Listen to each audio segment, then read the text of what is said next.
Pierre Palmade ne finit plus de faire parler de lui depuis le vendredi 10 février 2023. Pour rappel, c'est ce jour-là que le comédien a causé un horrible accident de voiture, alors qu'il conduisait sa Peugeot 3008 sur la route départementale 372, reliant Melun à Damary-les-Lys. Comme l'on ne te prouvait ses analyses toxicologiques, Pierre Palmade était au volant de sa voiture sous l'emprise de la cocaïne lorsqu'il a violemment percuté de face un autre véhicule, qui roulait dans la direction inverse. Peu après, une troisième voiture est venue s'encastrer dans les deux premiers véhicules déjà accidentés. Gravement blessé, l'humoriste, ainsi que les 3 personnes présentes à bord de la voiture qui l'a heurté, ont été transportés à l'hôpital en urgence. Au départ, le pronostic vital de Pierre Palmade était engagé, mais ses proches ont rapidement annoncé que ses jours n'étaient plus en danger.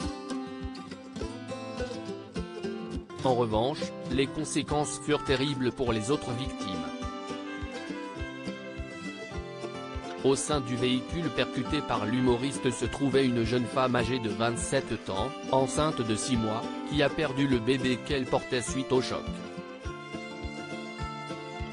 Présent à l'arrière de la voiture, un enfant âgé de seulement 6 ans devrait conserver toute sa vie des séquelles physiques liées à cette collision. Dans le cadre d'une enquête le visant suite à ce drame, Pierre Palmade a été placé sous contrôle judiciaire au sein d'un hôpital, où l'acteur est traité pour son addiction à la drogue en moment même.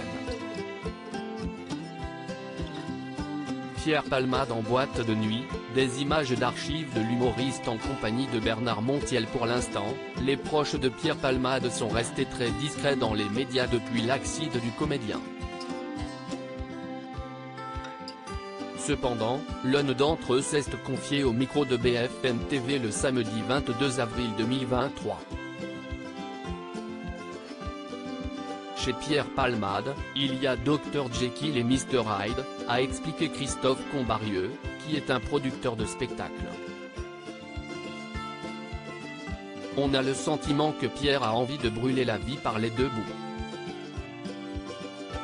Il suffisait d'aller dans toutes les boîtes à la mode pour trouver Pierre Palmade jusqu'à 5 h du matin, a-t-il par ailleurs ajouté, avant que la chaîne ne diffuse des images d'archives d'un jeune Pierre Palmade en train de faire la fête boîte de nuit, en compagnie d'un certain Bernard Montiel. À propos de l'auteur Clément Machietto, passionné de sport, et plus particulièrement de football, de basket-ball et de catch, merci Canal+. Koh-Lanta est pour moi le programme incontournable de la télévision française. Par le passé, j'étais également un téléspectateur assidu de la Star Academy sur TF1, mais aussi de la trilogie du samedi sur M6. Aujourd'hui le monde des médias n'a plus aucun secret pour moi. Ou presque. Ces derniers articles et Elisabeth II, ce conseil inestimable donné à Sarah Ferguson avant sa mort. Maïté Nabir à Ben millionnaire, ce qu'elle compte faire du jackpot qu'elle va toucher. Gérald Darmanin, rebondissement de taille après la garde à vue de sa nièce et de son ex-amant GE.